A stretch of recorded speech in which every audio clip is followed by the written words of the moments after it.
Nisy ny fanampahan-kevitra niraisina natao anatin'ny filan-kevitriny gouvernemanta ny 7 janoary 2024 teo mifandraika amin'ny asa fanadiovana sy fanokafana indray ny CPRI na fikarohana sy fitrandrahana koranafo.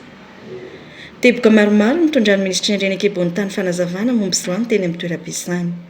Mbola amin'ny tany anjara toerana goavana ny solika sy akoranafo raha ny fikorontanana ara-jeopolitika vokatry ny fisiniady amina faritra maromaro maneran-tany ankehitriny izay miteraka sy mampiakatra ny filana koranafo. Manana bassin sédimentaire midadasika Madagasikara na an-tanety ny an-dranomasina izay ahitana solika mavesatra, solika maivana ary ny gaz raha ny nambaran'ny ministry ny Renakebon-tany.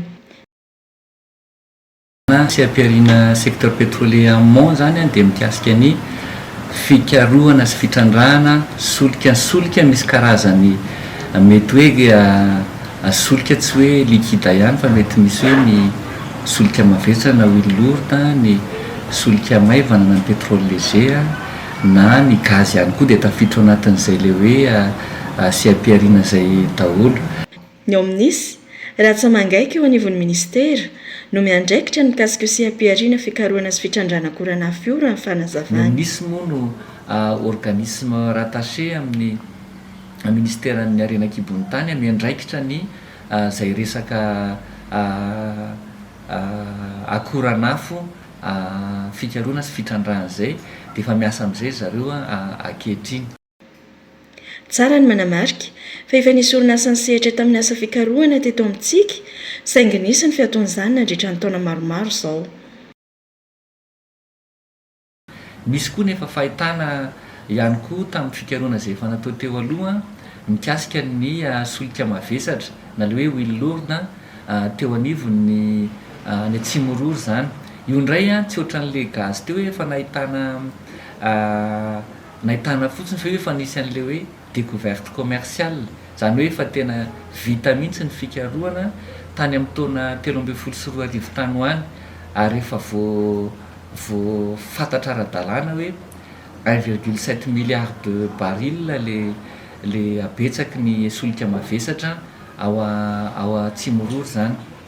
Io dia fatantsika misy hoe orinasa hoe Madagasikara Oil moa no manao an'le izy tao efa tany amin'ny taona 2024 rehefa nandray ny toerana ny tena efa nanao relance mba tokony hanaovana ny asa araka ny tokony ho izy raha ohatra ka nandeha araka ny tokony ho izy ny zavatra atao Atsimorory dia efa tokony efa maro be ny vokatra azo tao amin'izao. Raha ny fifanarahana tamin'izany manko zany tany amin'ny taona 2012 zareo no nifanaraka tokony nanana le plan de développement an'ilay les découvertes hita ny teneniko teo 1,7 milliard de barils dia efa nomeny fanjakana tamin'izany fotoana tamin'ny taona 2012 an'le fahazoan-dalana hitrandraka zareo tamin'izany fotoana izany. Ary na raha raisitsika ny tamin'ny taona 2015 fotsiny zany zao tokony efa nanao asa famokarana tany amin'ny 6000 barils jour tany dia efa nanao an'io zareo efa nanao an'io dia nanana réservoir na 150,000 barils zareo Atsimorory dia rehefa nampiasaina nitrandraka an'io dia rehefa feno le réservoir tamin'ny taona 2014 dia nijanona zareo.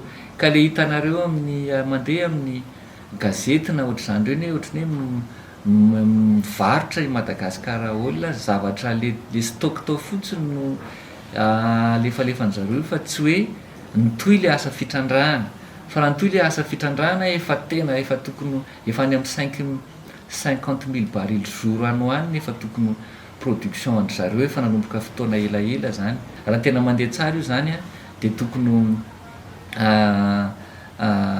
manana fahaleovan-teny tsika amin'ny filana amin'izany solika mavesatra zany.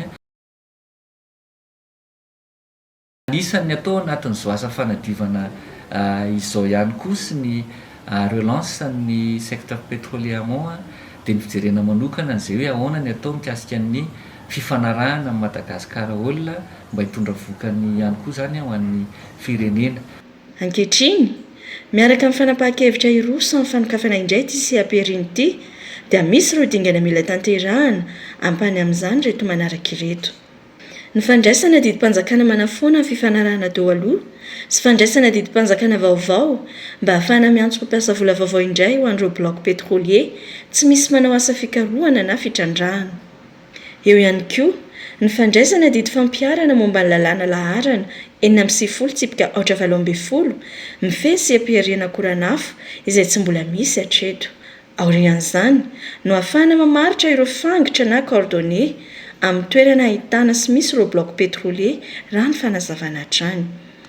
No marian'ny ministra tompony andraikitra fa efa nisy tamin'ny fikarohana natao tany aloha nahafahana namantatra amin'ny ampahany ny toerana ny kalitao ary nabetsahany otrikarena misy eo amin'ireo bloc pétrolier ary misy ireo mbola ilana fikarohana lalàna ny tena zava-misy. Anisan'ny asa miandry ny tokony hijerena ny fifanarahana azo atao amin'ny orinasa Madagascar Oil. Tanjona ny mba hahafahantsika manana fahaleovantena amin'ny solika mavesatra. Notsindrian'ny ministry ny harena Kibonitany manokana fa laharam-pamehana hatrany ny fifanarahana hitondra tombotsoa ny firenena araka ny viana filoham-pirenena fa eo ihany koa ny maharena tsy azo avaozina ny harena Kibonitany.